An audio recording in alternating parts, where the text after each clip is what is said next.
Very disappointing, and most of the states had requested for a devolution of funds of 50%, and again they've said only 41%. That is very disappointing for all the states, and there's nothing actually concrete in this budget, and even with the elections in mind, they have not announced anything for Tamil Nadu.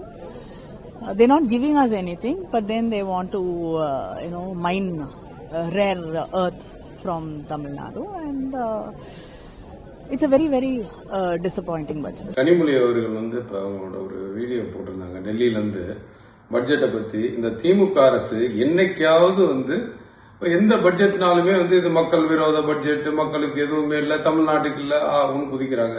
விவசாயிகளுக்கு ஒண்ணுமே பண்ணல அப்படின்னு சொல்றாங்க. இந்த அரசாங்கம், இந்த திமுக அரசு தான் விவசாயிகளுக்கு ஒண்ணுமே பண்ணல. நெல் கொள்முதல் நிலையங்கள் எங்கேயுமே கட்டல. அத்தனை நெல்லையும் விவசாயிகள் தண்ணியில நனைஞ்சு மழையில நனைஞ்சு வீணா போய் இன்னைக்கு விவசாயிகளுக்கு ஒரே ஒரு நல்ல விஷயம் என்னன்னா, பாரத பிரதமர் மோடி அவர்கள் கொடுக்கிற வருஷத்துக்கு 6000 ரூபாய் தான் கிசான் சம்மான். இந்த அரசாங்கம் என்ன பண்ணுச்சு?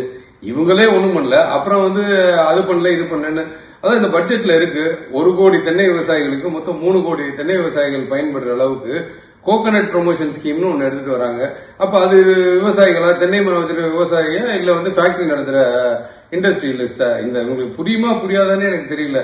அடுத்தது ஜல்ஜீவன் திட்டத்துல பணமே கொடுக்கலங்கிறாங்க. நீ பைப்பு கனெக்ஷனே கொடுக்கலையே, வெறும் பைப்பு மட்டும் தானே வச்சிருக்க, அதுல தண்ணியே வரலையே. வெறும் பைப்பை வச்சுக்கிட்டு ஜல்ஜீவன் திட்டம்னு நீ ஏமாத்துற. அந்த ஸ்கீம்ல என்ன சொல்லியிருக்கோ அதை செய்யல. அப்புறம் அதை நீ பண்ண வேலையை சரி பார்த்து பணம் கொடுப்பாங்களா, இல்ல நான் பண்ணுவேன் காசு கொடுன்னு காசு கொடுப்பாங்களா? ஜல்ஜீவனுக்கு காசு கொடுக்கலன்னு சொல்றாங்க. கனிம வளம்னு கனிம வள சுரண்டல்ங்கிறது இவங்க சொல்றதுக்கு தகுதியே இல்லை. இதை சொல்ல வேண்டியது நம்ம தான், பாரதிய ஜனதா கட்சி தான் சொல்லணும். கனிம வள சுரண்டல் திமுக பண்ணுதுன்னு. ஒரு கனிம வள சுரண்டல் பண்றவனை போய் ஒரு செய்தியாளரை படம் எடுக்க வந்தாங்கன்னா செய்தியாளரை அடிச்சு துரத்துறீங்க.